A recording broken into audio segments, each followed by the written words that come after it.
Welcome back. You're listening to Get Real with Bob and Stacey, and you're joining us for our Leaders and Legends segment. Our guest today is Danny Kofke, author of A Simple Book of Financial Wisdom. Welcome to the show, Danny. Hey, Bob. Thanks so much for having me on.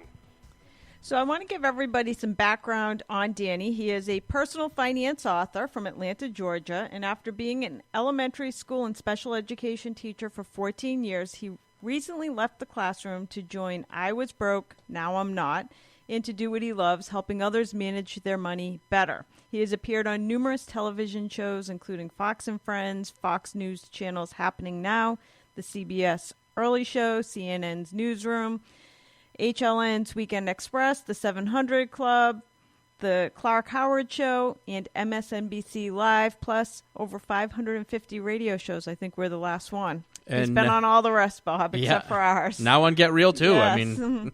So now you've got them all covered. So there you go. As I mentioned, he wrote the book, A Simple Book of Financial Wisdom, and you can check them out at dollarswithdanny.com. So we have some questions for you, Danny. Sure. Okay, first, many people struggle with managing their money well. What is the first step someone can take to gain control over their finances? Well, I think first and foremost, we need to set goals. And that's the thing. If you aim for nothing, you'll hit it every time. So when I talk to people and counsel them, have no idea what they want their futures to look like, what they're planning for. They have no goals in place. So I think that's something that we sit down first and foremost, and we figure out, okay, what exactly do you want to achieve in your life? Because that makes it a lot easier. When you're working towards something, it makes it a lot easier to say no today because you have an end result in mind. And, Madison Avenue spends billions of dollars to get our money, and it's easy to spend it. The temptations are there.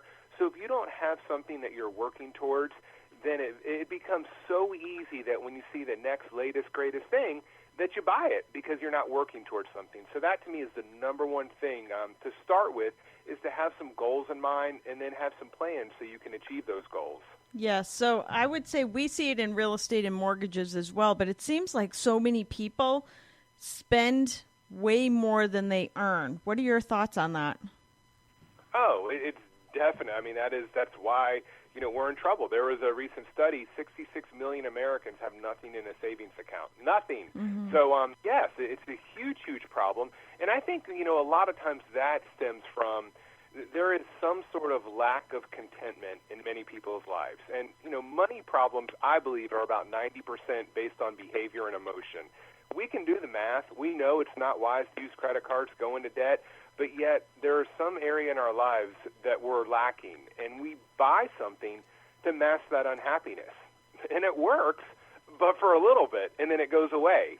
If I go out and buy a brand new shirt, the first 4 or 5 times I wear it, it feels good, but after a while, that feeling goes away. I mean, in our country, we have a new car fragrance. We can spray it in our car to make it, smell like it's new again. So that's the thing that I think where a lot of people get into trouble is there is something that they're trying to mask. So they go out and they buy something, and it's very similar. If we go by our favorite fast food restaurant, order the number 2 and supersize it, it feels good. We're feeling a need at that point, but then an hour later, the meal, it sits a little heavy and it doesn't feel as good anymore. And I think the same thing holds true when we swipe that piece of plastic through a machine, knowing that we don't have the money to pay for it. At the moment it feels good, but then after a while we have buyer's remorse, and it doesn't feel so good anymure. And isn't there a stat that came out recently, something about 60 or 70% of people couldn't come up with $1,000 to make an urgent repair, or if an emergency came up? Yeah, actually it was like $500. It was something crazy like that. Yeah, like an unexpected, crazy hospital visit, an emergency, whatever. And that's the thing, when I counsel people, I mean, you hear people sometimes will say, gosh, I just have such bad luck, and it's life always throws curveballs at me. The thing about it is, if you live in a house long enough, something's going to need to be repaired. If you drive a car long enough, it's going to break. Something's going to break in it. If you have kids, they're going to break something, either an object or a part on their body. It's called life. It happens to all of us. We just have to prepare for it. And I'm currently in a season of, it's huge how it go. In April, my oldest daughter, Ava, was doing some gymnastics routine. She slipped and fell, hurt her neck, had to take her to the ER. Thank God nothing was wrong. Even though we have good health insurance, the bills started coming in, and they weren't pretty. We paid those bills, and then literally 4 days later, and I mentioned it before, our AC went out in the house, and it's really, really hot down here in Georgia this summer. So a couple weeks ago, we had to get a whole new AC unit. And then shortly after that, took one of the cars in, and it needed new brakes. I mean, it's called life, but that's the thing about having an emergency fund savings account in place is we have to anticipate those things. They are going to happen. So we need to just set aside money to prepare for them, and that way when they do, it's no fun, and I didn't like paying for it, but I didn't have to use a credit card and go into debt to do it because we were prepared for it. So for people listening that have a lot of debt and no savings, what should they do first? Should they start paying down the debt, or should they start saving first? I believe we need to have 1 month worth of expenses in place before we start getting crazy with the debt. And I know that doesn't sound exciting. And, credit card industries are great. They'll call us, they'll harass us, and that's why people, they think, I got to get rid of these credit cards because the squeaky wheel gets the grease. But I feel you have to have some financial margin in place before you begin doing that, because let's just say you're doing a great job. You decide, I'm just going to start paying off this debt, and you don't build your savings up. And you're doing great. You may go for a year, and it's going along, but then you go out one morning and the car won't start. You have no margin in place, so what's going to happen? You're going to have to whip out that piece of plastic again, swipe it through the machine, and then once again, many money problems are behavioral-based. So then we do that, and we feel, gosh, I knew I couldn't do this. I'm always going to be behind. And then many people just wave the white flag, they give up, and that's it. Having margin in place allows for things like that to happen. So if you build up your emergency fund to at least 1 month of expenses to start with, something minor happens. Something goes wrong with the car, you have a doctor bill, whatever, you have cash in place to take care of it, and you don't have to put it on a credit card and go further in debt. So I recommend you build up that emergency fund savings account to 1 month of expenses, then we start tackling the debt. Wow. Now, I was reading a stat with some of the information you had sent over, which said that there are reports and studies which say that millennials are doing a better job at managing their money than their parents did, which sounds shocking to me. Do you think that's the case? I do. And here's the thing. Millennials, a lot of times, they're of the age where when we had the last crisis, when back in 2008, 2009, they were old enough at that point to kind of see some of the struggles their parents went through. Mm-hmm. And, with that generation, it was buying the McMansions, qualifying for however much you can afford on a house and doing it no matter if you truly could afford it or not. So I think millennials were old enough to understand, and they got to witness firsthand some of the struggles that their parents were facing. And, we were told all along, living the American dream, you have all these things, and yet behind closed doors, it was somewhat of a nightmare for a lot of people. So I think millennials grew up with that, and they saw that, and they thought, we've been kind of fed a lot of false things, that life, it isn't about that. They saw real-life struggles.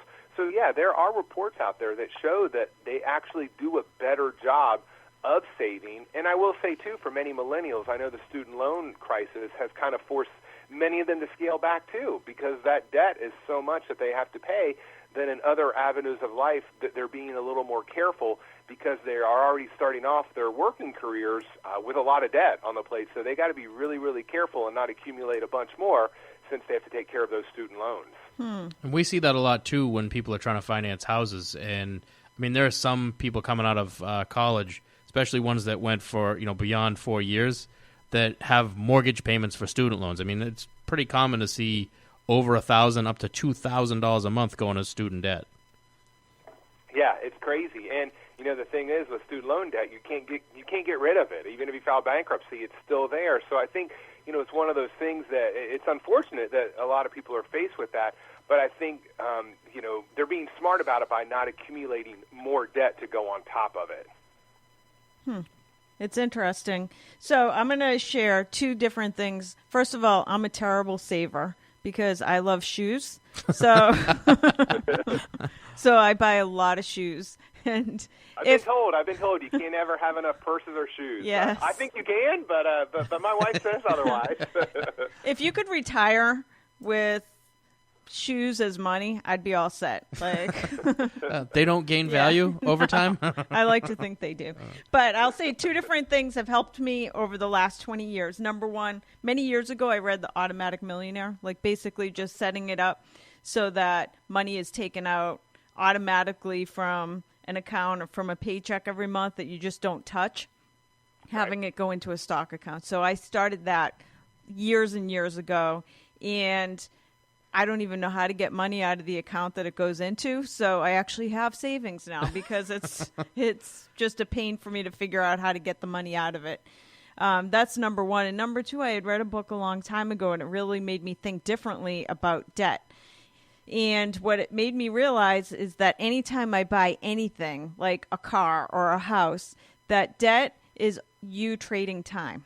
So if I want to take on debt for something, I have to look at it as indentured debt, meaning if I take that debt on, I am going to have to put more hours in at work in order to pay for it, which means less free time. So what are your thoughts on both of those items? Yeah, first and foremost, yes, the Automatic Millionaire, David Bacco, is a great book, and you're so correct. Setting yourself up for automatic payments is a key. And I know many retirement plans now at work, they're actually doing auto-enroll into the 401k or 403b, depending on what industry you're in. So you have to opt out because many of us follow the path of least resistance. So now for you, since it is set up automatically, it would be more difficult for you actually to stop saving money every month because you would have to do something to stop it.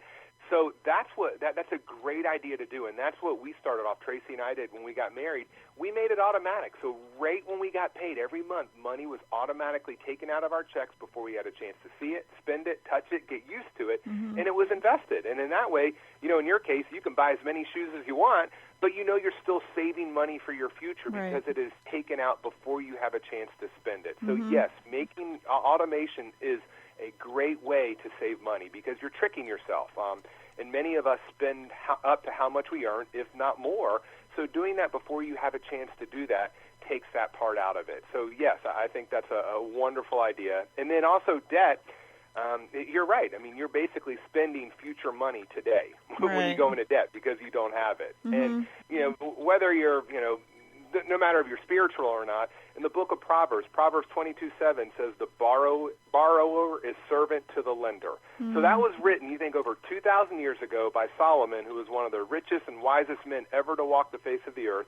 It was written before Walmarts, before credit cards, before anything. But it's so true that, you're servant to a lender. When you borrow money from someone, you owe it to them, and it changes the dynamics of any relationship. I mean, if it's even a family member, then anytime you have dinner with them, you may have, if you owe them money, you may be watching football on that nice TV, and, you have guilt because you're thinking, oh, they know that I owe them money, but yet I went out and bought this TV, and they may not even be thinking it, but it changes the complete dynamics. So, yes, once you go into debt, it's a struggle. And if you go into credit card debt, add the interest on top of it, 24% interest that you're paying on it, and it can take so long to climb out of it. So, yes, I agree 100% that we have to make it automatic when saving, but also at all costs we need to avoid debt. And there is some good debt. I mean, I'm not going to say that, for many of us buying a home, we need a mortgage because we don't have that money sitting aside. And